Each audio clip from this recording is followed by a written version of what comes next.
नमस्कार, आदाब, सत श्री अकाल दोस्तों। स्वागत है आप सबका मेरे YouTube चैनल स्वप्निल जंक्शन पर और मैं आशा करता हूं कि आप सभी स्वस्थ और सुरक्षित होंगे। दोस्तों, पिछले कुछ दिनों से सोशल मीडिया प्लेटफॉर्म्स पर हैशटैग लक्षद्वीप ट्रेंड कर रहा है, सेव लक्षद्वीप।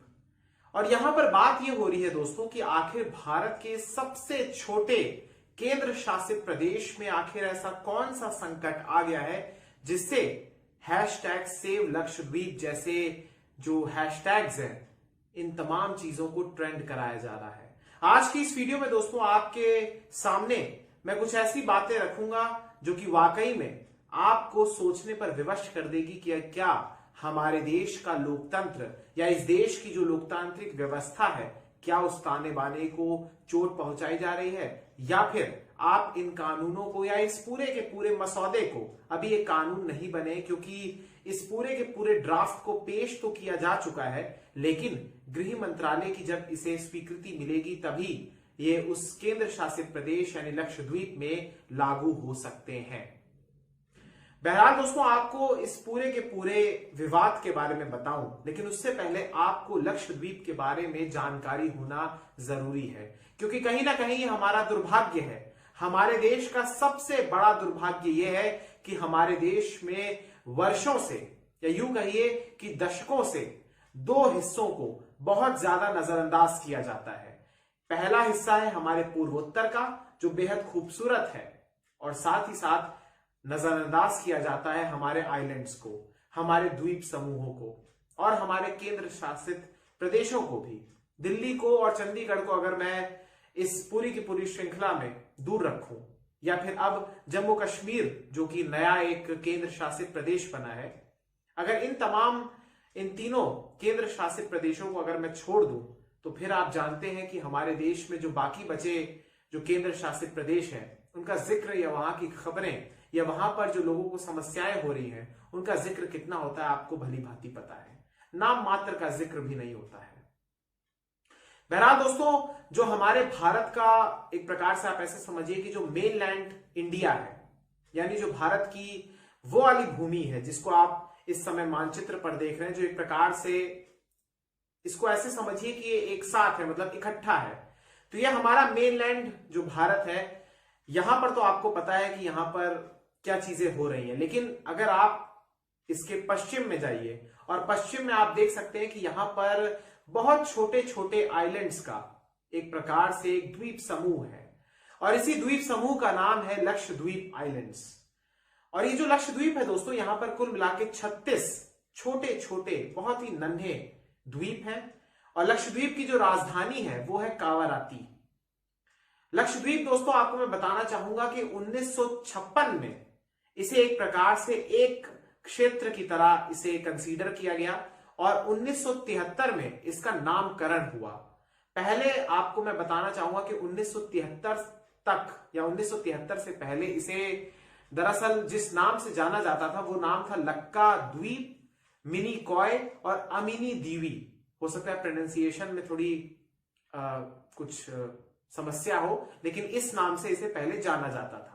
लेकिन 1973 के बाद इसे लक्षद्वीप के नाम से जाना गया। अब यहां पर चूंकि दोस्तों मैंने आपको बताया कि एक केंद्र शासित प्रदेश है, तो यहां पर सीधे तौर पर राष्ट्रपति नियुक्त करते हैं एक प्रकार से अपने एक ऐसे अधिकारी को या अपने एक ऐसे प्रशासक को जो कि केंद्र शासित प्रदेश की कमान को संभालेगा।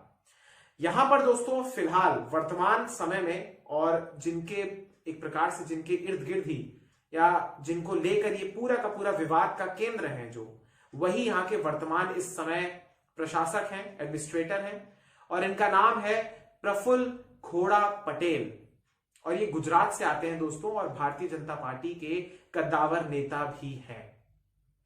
वर्तमान समय में ये लक्षद्वीप के प्रशासक है दोस्तों। आपको मैं बताना चाहूंगा कि यहां पर राष्ट्रपति ने इनकी नियुक्ति करी है, लेकिन कहीं ना कहीं जो हमारे देश में प्रक्रिया है वो यही है कि प्रधानमंत्री जो देश के होते हैं वो राष्ट्रपति के सामने सिफारिश करते हैं, और उसके बाद राष्ट्रपति अपनी मंजूरी दे देते हैं औपचारिक तौर पर, और उसके बाद प्रशासक की नियुक्ति हो जाती है किसी भी केंद्र शासित प्रदेश में जहां पर विधानसभा ना हो। अभी आपको पता है दोस्तों कि देश में दिल्ली में विधानसभा है जहां पर मुख्यमंत्री भी हैं। जम्मू कश्मीर में आने वाले समय में विधानसभा होगी और वहां पर भी मुख्यमंत्री होंगे। साथ ही साथ पुडुचेरी में मुख्यमंत्री है, लेकिन लक्षद्वीप में मुख्यमंत्री नहीं है। यहां पर कोई विधानसभा नहीं है। यहां पर जो दोस्तों त्रिस्तरीय, एक प्रकार से आप ऐसे समझिए कि यहाँ पर जो पॉलिटिकल सिस्टम है या जो गवर्नमेंट की बॉडीज यहाँ पर अवेलेबल है, उसमें सबसे पहले तो यहाँ पे एक सांसद है और ये सांसद इस समय राष्ट्रवादी कांग्रेस पार्टी यानी एनसीपी, शरद पवार की जो पार्टी है उस पार्टी के हैं और एकमात्र सांसद है यहाँ पर। और इसके अलावा यहां पर दरअसल लोकल बॉडीज हैं पंचायत के फॉर्म में, वो यहां पर अवेलेबल है और साथ ही साथ यहां पर प्रशासक हैं जिनके हाथों में इस पूरे के पूरे केंद्र शासित प्रदेश की कमान है। अब आपको मैं यह भी बताना चाहूंगा दोस्तों कि कोई भी प्रदेश या कोई भी इलाका केंद्र शासित प्रदेश क्यों बनता है, क्यों कहलाया जाता है, उसे क्यों बनाया जाता है।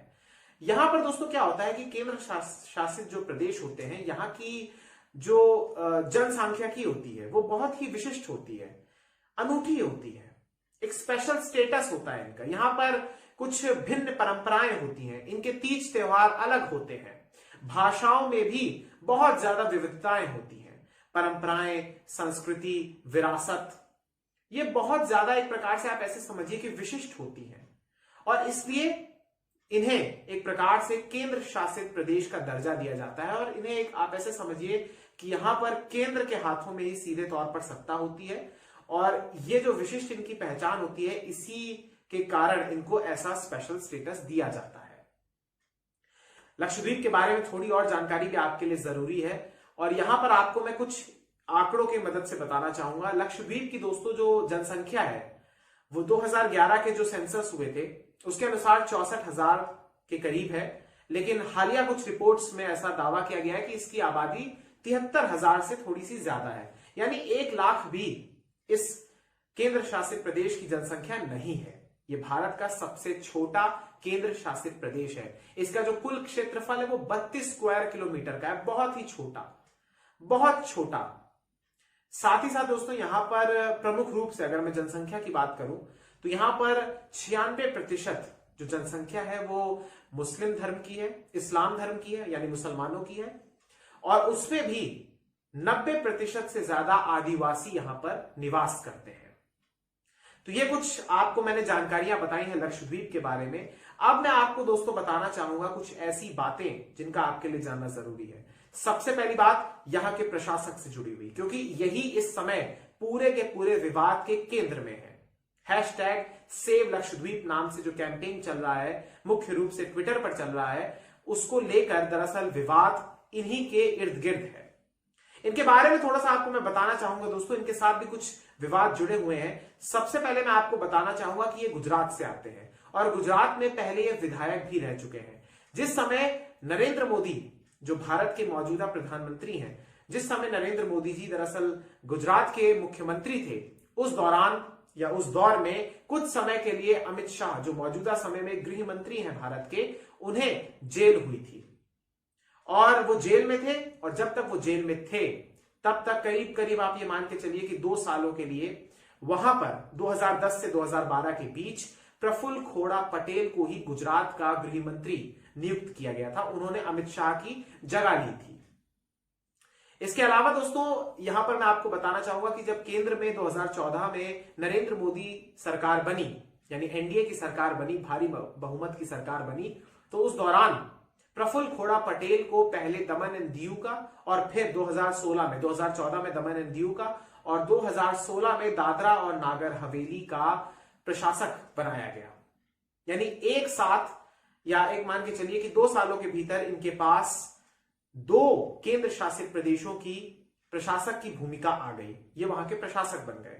इसके अलावा यहां पर मैं आपको बताना चाहूंगा कि 2019 में पार्लियामेंट में यानी संसद में एक कानून पास कराया गया जिसमें कहा गया कि ये जो दोनों के दोनों केंद्र शासित प्रदेश है, दादरा एंड नागर हवेली और दमन एंड दीव, इन दोनों को एक कर दिया जाए। यानी अब इस पूरी की पूरी केंद्र शासित प्रदेश का नाम है दादरा और नागर हवेली और दमन और दीव। ये इतना बड़ा लंबा चौड़ा नाम है। पहले ये 2 हुआ करती थी, अब ये एक यूनियन टेरिटरी बन गई है और इसके भी प्रशासक दरअसल प्रफुल्ल खोड़ा पटेल हैं। लक्षद्वीप के भी वही हैं और इसके भी यही हैं। आपको एक बात और बताना चाहूंगा दोस्तों कि लक्षद्वीप में 2020 में 4 दिसंबर 2020 को दरअसल वहां पर पूर्व आईपीएस अधिकारी जो कि तत्कालीन यानी प्रफुल्ल पटेल से पहले जो वहां पर प्रशासक थे जिनका नाम था दिनेश्वर शर्मा, इनका देहांत हो गया था और उसके बाद इनकी नियुक्ति हुई थी। यानी अब इनके पास अतिरिक्त प्रभार है लक्षद्वीप का। अब यहां पर सबसे पहले बात दोस्तों आपको मैं आपके साथ करना चाहूंगा एक ऐसे विषय को लेकर जिसको लेकर ये पूरा का पूरा विवाद है। उन 4 वजहों, उन 4 कारणों पर आऊं, उस पूरे के पूरे मसौदे पर आऊं, लेकिन उससे पहले आपको बताना चाहूंगा कि दरअसल यहां की जनता, जो स्थानीय जनता है लक्षद्वीप की, वो और जो स्थानीय निर्वाचित प्रतिनिधि हैं वो, और साथ साथ सांसद जो वहां के हैं, वो प्रशासक से बहुत ज्यादा खफा है, बहुत ज्यादा नाराज है। उसकी वजह यह है, सबसे पहली वजह, बहुत बड़ी वजह यह है कि यहां पर प्रफुल्ल पटेल के द्वारा कोविड का कुप्रबंधन हुआ है, कोविड को लेकर मिसमैनेजमेंट हुआ है। इसके कुछ सबूत मैं आपको देना चाहूंगा। दोस्तों आपको ये जानकर हैरानी होगी, आपको ये जानकर आश्चर्य होगा कि जिस समय भारत में 2020 में जनवरी के अंत में भारत में कोरोना की शुरुआत हो गई थी, वहीं भारत के इस एक हिस्से में कोरोना की शुरुआत इस वर्ष की जनवरी में हुई, यानी पूरे 1 साल बाद। यहां पर दोस्तों ये बताया जाता है कि लक्षद्वीप की जनता ने, वहां के जो प्रशासक थे पूर्व और साथ ही साथ जो वहां की जनता थी, उन्होंने बहुत ही अच्छे तरीके से वहां पर कोविड को कंट्रोल में किया हुआ था। लेकिन जब प्रफुल्ल पटेल आए तो उन्होंने राज्य में आर्थिक गतिविधियां शुरू करने के इरादे से कुछ ऐसे निर्णय लिए, या जो प्रोटोकॉल्स थे या जो एसओपीज थी उनमें शिथिलता कर दी, उन्हें कमजोर कर दिया, जिसके बाद राज्य में या इस केंद्र शासित प्रदेश में कोविड के आंकड़ों में उछाल आ गया, अप्रत्याशित उछाल। अब आप सोचिए कि 70,000 से थोड़ी सी ज्यादा इनकी आबादी है, करीब 73,000, और आप ये समझिए कि यहां पर 6,000 से ज्यादा केसेस अभी तक आए हैं, और इस दौरान 24 लोगों की मौत हुई है। यह राज्य किसी समय में 1 साल तक ऐसा एक केंद्र शासित प्रदेश था जहां पर एक भी मामले नहीं थे, लेकिन उसके बाद इसी वर्ष की शुरुआत में अब ऐसी हालत हो गई है कि इस राज्य में 1 लाख की भी आबादी नहीं है, यहां पर 6,000 से ज्यादा कोविड के कुल केसेस हैं। और ये जो उच्चतम सकारात्मकता दर है उनमें शामिल है। हालांकि स्वास्थ्य मंत्रालय की ओर से जब प्रेस कॉन्फ्रेंस होती है तो उसमें कहा जाता है कि यहां पर अंडमान निकोबार आइलैंड्स में तमाम जो केंद्र शासित प्रदेश है वहां पर केसेस कम हो रहे हैं, लेकिन आप ऐसे समझिए कि यहां पर जो पॉजिटिविटी रेट है वो उच्चतम है, वन ऑफ द हाईएस्ट है अगर भारत के कुछ और राज्यों की तुलना में उनके साथ करूं। बहरहाल यहां पर कुप्रबंधन इसलिए भी लगाया गया दोस्तों कि प्रफुल्ल पटेल, दरअसल इन्होंने क्या किया कि एसओपीज में एक बदलाव किया। इससे पहले क्या था कि दिनेश्वर शर्मा जिस टाइम थे, उन्होंने जो एसओपीज बनाई थी उस टाइम उन्होंने ये बात कही थी कि जिस भी व्यक्ति को अगर यहां पर आना है लक्षद्वीप में, तो लक्षद्वीप में दरअसल 7 दिन का, वहां पर आने से पहले 7 दिन का क्वारंटीन करना होगा कोच्चि में, जो कि केरल में है, और साथ ही साथ जब वहां पर आरटीपीसीआर टेस्ट नेगेटिव आएगी तो उसके बाद उन्हें लक्षद्वीप में प्रवेश मिलेगा, और लक्षद्वीप में प्रवेश मिलने के बाद भी वहां पर उन्हें 7 दिन का क्वारंटीन करना होगा। लेकिन अब दुर्भाग्य से उनका देहांत हो गया, और उसके बाद जब इनकी नियुक्ति हुई तो इन्होंने कहा कि सिर्फ आपको नेगेटिव आरटीपीसीआर टेस्ट रिपोर्ट लानी होगी और फिर आपको लक्षद्वीप में बहुत बहुत स्वागत होगा। लक्षद्वीप दोस्तों हमारे देश के उन चुनिंदा इलाकों में से एक है जहां पर जो प्रकृति है वो बहुत ही खूबसूरत फॉर्म में आपको मिलेगी, बेहद शुद्ध रूप में आपको प्रकृति मिलेगी। आपको वहां पर पोल्यूशन नहीं मिलेगा, आपको वहां पर जो लोग मिलेंगे वो बड़े ही प्यारे और बहुत ही विशिष्ट प्रकार के होंगे। वहां पर क्राइम रेट भी बहुत कम है। एनसीआरबी के आंकड़ों के अनुसार लक्षद्वीप उन राज्यों में आता है जहां पर अपराध की दर बेहद कम है, क्योंकि आबादी नहीं है, लिहाजा वहां पर क्राइम होता नहीं है।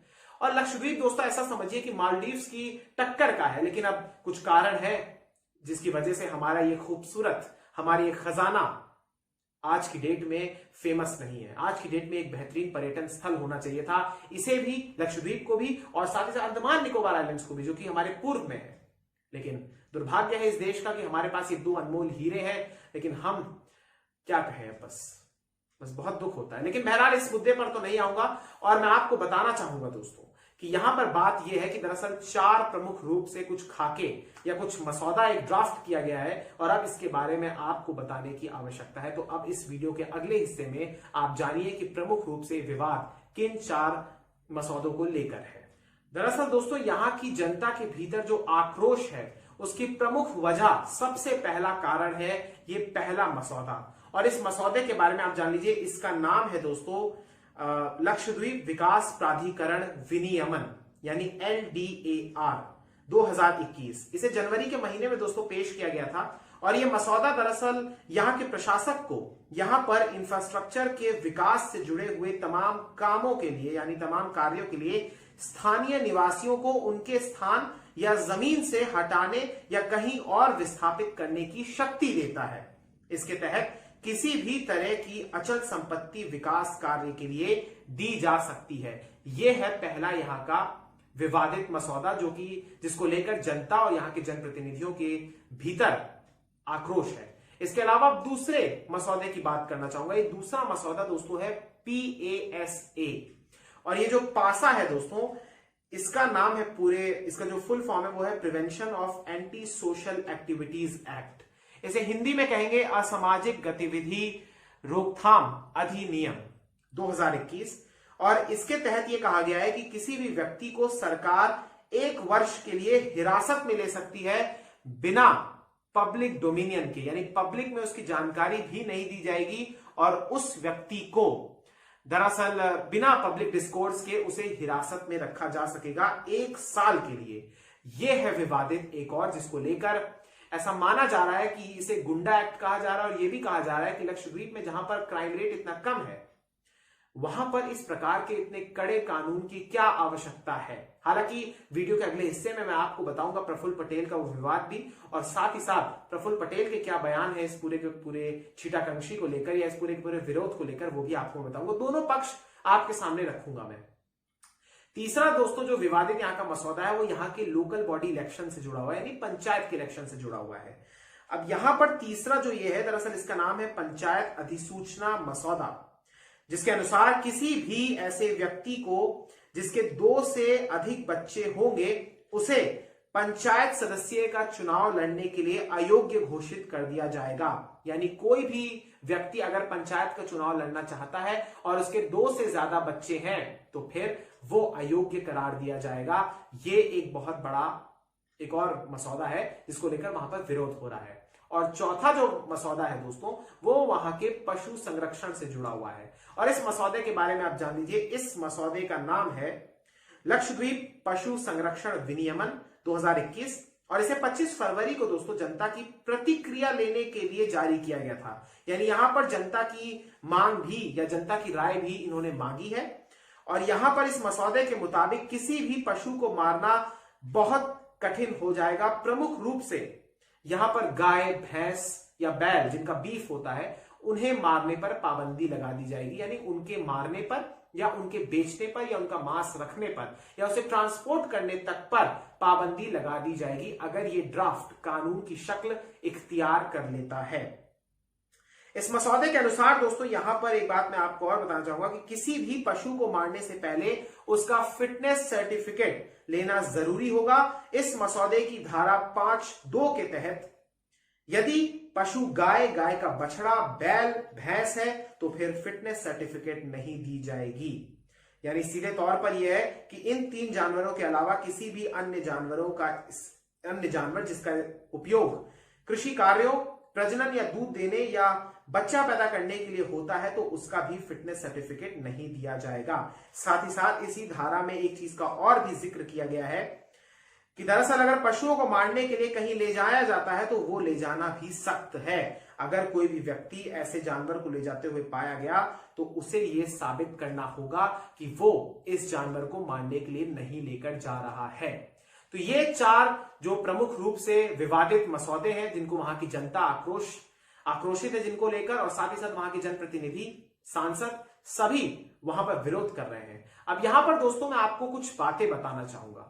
सबसे पहले आपको मैं ये बताना चाहूंगा कि हमारे देश के भीतर दरअसल दोस्तों कुछ ऐसे राज्य हैं, दर्जनों ऐसे राज्य हैं, जिसमें राजस्थान है, जिसमें मध्य प्रदेश है, जिसमें आंध्र प्रदेश है, जिसमें महाराष्ट्र है, जिसमें उत्तराखंड है, तेलंगाना है।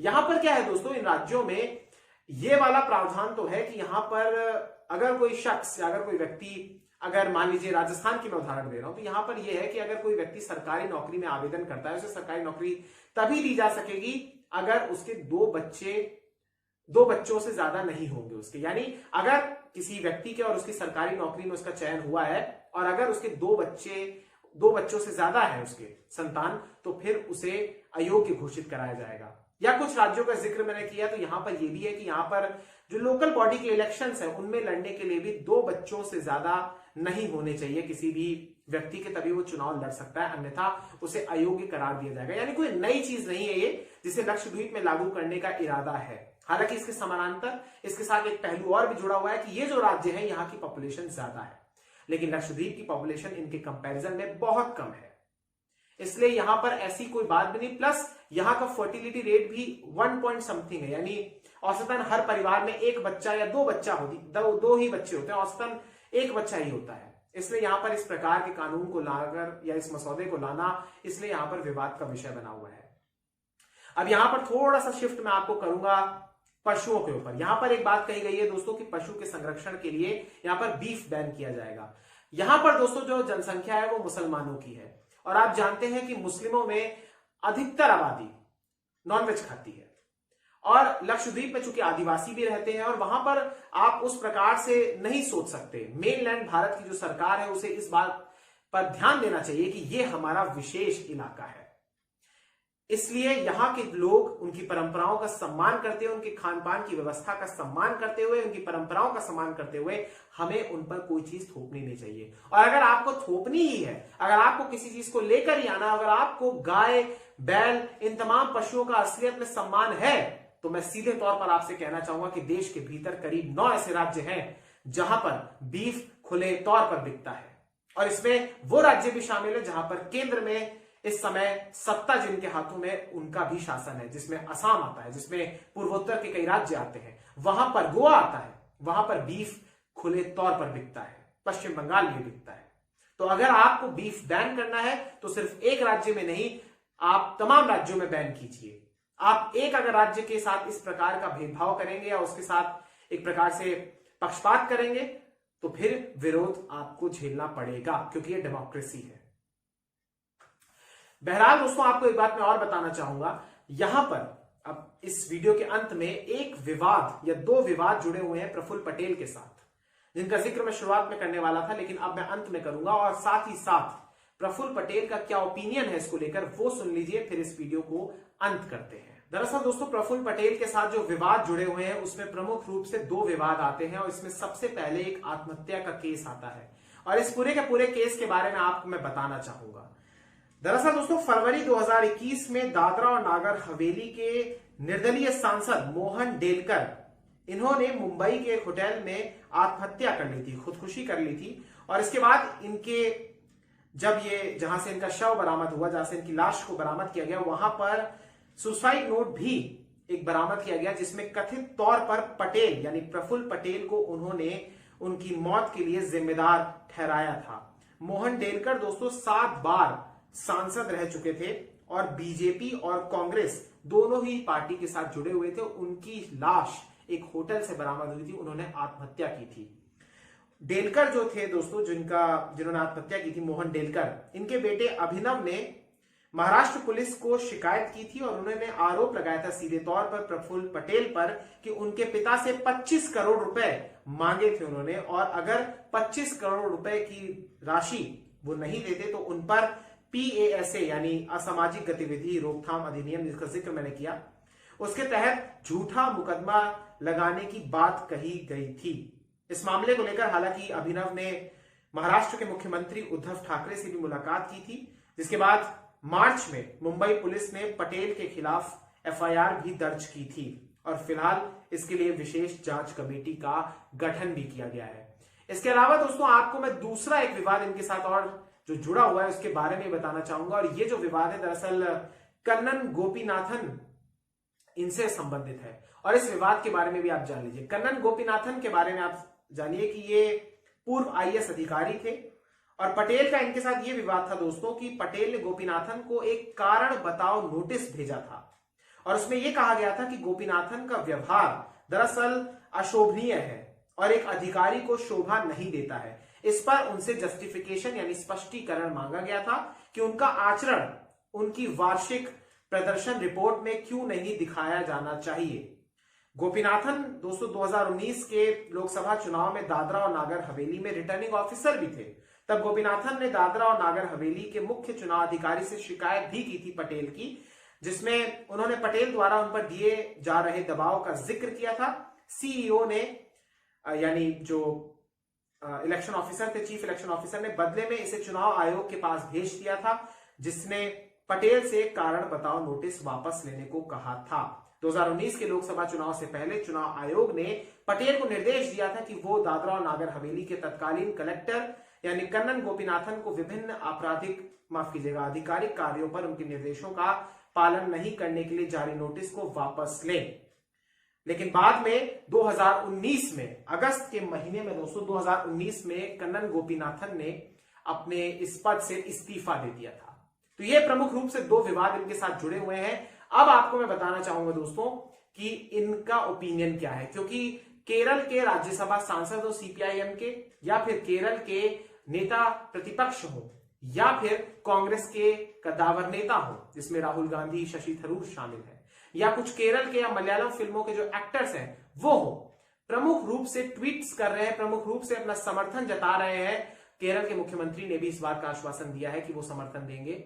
ये तमाम जो बड़े बड़े लोग हैं इन्होंने अपना समर्थन दिया है सेव लक्षद्वीप कैंपेन को लेकर और प्रफुल्ल पटेल के खिलाफ मोर्चा खोल दिया है। अब यहां पर अगर मैंने आपको पूरी वीडियो में इन तमाम लोगों का जिक्र किया जिन्होंने विरोध किया या क्यों विरोध किया, तो यहां पर आपको उनका पक्ष भी जानना जरूरी है जिनके खिलाफ ये पूरा का पूरा विरोध हो रहा है। इनका नाम है प्रफुल्ल पटेल और इनका ओपिनियन क्या है दोस्तों? इनका ओपिनियन ये है कि ये जो कार्य कर रहे हैं वो कानून के अनुसार कर रहे हैं, जैसा कि सभी कहते हैं। साथ ही साथ इनका कहना है कि ये जो कार्य कर रहे हैं, ये जो मसौदा लेकर आए हैं, इसका एक ही उद्देश्य है, वो है विकास। और इन्होंने अपनी वही पारंपरिक टैगलाइन बोली जो कि मौजूदा समय में सत्ताधारी दल के नेता बोलते हैं कि 70 सालों से जब कुछ नहीं हुआ तो हम ही यहां पर कर्ता धर्ता के रूप में अवतरित हुए हैं और यही विकास करेंगे। ये उनका बयान है, यानी उनके तरफ से इस चीज को क्लीन चिट दे दी गई है, जो जिसमें आपको कोई डाउट नहीं होना चाहिए, क्योंकि ये उन्हीं के द्वारा लाया गया है, तो वो कैसे इसकी एक प्रकार से इसके विरोध में बोल देंगे। तो प्रफुल्ल पटेल की ओर से यहां पर कोई समस्या नहीं है, लेकिन जनता और वहां के प्रतिनिधि और सांसद, उनके भीतर एक बहुत बड़ा रोष है। फिलहाल मैं आपको बताना चाहूंगा कि वहां पर जिनका मैंने बड़े बड़े लोगों का जिक्र किया, जिसमें नेता प्रतिपक्ष केरल के, क्योंकि केरल का जिक्र इसलिए जरूरी है क्योंकि केरल यहां पर सबसे नजदीक है और केरल की भूमि है, वहां से करीब 200 से 440 किलोमीटर के दूरी पर ये लक्षद्वीप के विभिन्न आइलैंड्स हैं। इसलिए स्वाभाविक सी बात है कि लक्षद्वीप और केरल में संपर्क है बहुत बढ़िया, क्योंकि वहां पे पास है वो, और लिहाजा केरल के सांसदों का उनके समर्थन में आवाज उठाना या वहां के नेताओं का, स्थानीय नेताओं का उनके समर्थन में आवाज उठाना स्वाभाविक है और जायज भी है।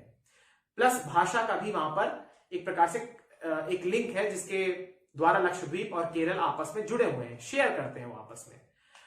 तो बहरहाल दोस्तों यहां पर मैं आपको बताना चाहूंगा कि ये पूरा का पूरा विवाद है। इन तमाम लोगों ने राष्ट्रपति को भी चिट्ठी लिखी और साथ ही साथ केंद्रीय गृह मंत्री अमित शाह जी को भी चिट्ठी लिखी है, पत्र लिखा है और उसमें प्रफुल्ल पटेल की शिकायत करी है। देखना होगा कि आने वाले समय में क्या होता है, लेकिन ये हमारे देश के एक खूबसूरत इलाके में जो वहां पर दहशत का माहौल फैल गया है वहां के स्थानीय लोगों में, उसकी पूरी की पूरी दास्तान है। और उम्मीद करते हैं कि कुछ भी ऐसा निर्णय नहीं लिया जाएगा जिसमें वहां की जो स्थानीय पहचान है और जो स्थानीय लोगों की स्वतंत्रता है और वहां का जो लोकतंत्र है उसको आहत किया जाए। मैं उम्मीद करता हूं कि इस समय केंद्र सरकार हो या वहां के लोग हो, वो संयम के साथ संवाद करेंगे वहां के प्रफुल्ल पटेल साहब के द्वारा। हालांकि ये सारी काल्पनिक बातें लगती हैं, लेकिन मैं उम्मीद तो यही करूंगा कि एक संवाद हो और सबकी राय मशवरा लिया जाए, सबसे एक प्रकार से परामर्श लिया जाए, फिर ही ऐसी चीजों को लाया जाए तो बेहतर होता है।